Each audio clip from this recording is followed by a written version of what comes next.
Hello বন্ধুরা, আজকে আমি দেখাচ্ছি কত বড় রাম ভক্তি। আর দেখো, এখন আমি জামা ছিঁড়ে দেবো আর দেখবেন কি আমার বুক থেকে রাম ঠাকুর আসবে। আসো দেখি।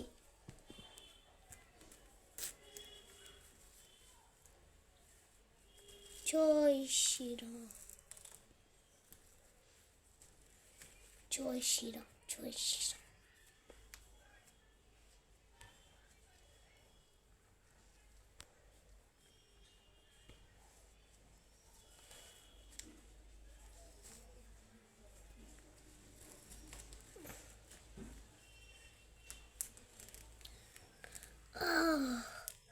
জয় শ্রীরাম। এই দেখেন বন্ধুরা, কত বড় রাম ভক্তি। দেখি, জয় শ্রীরাম, জয়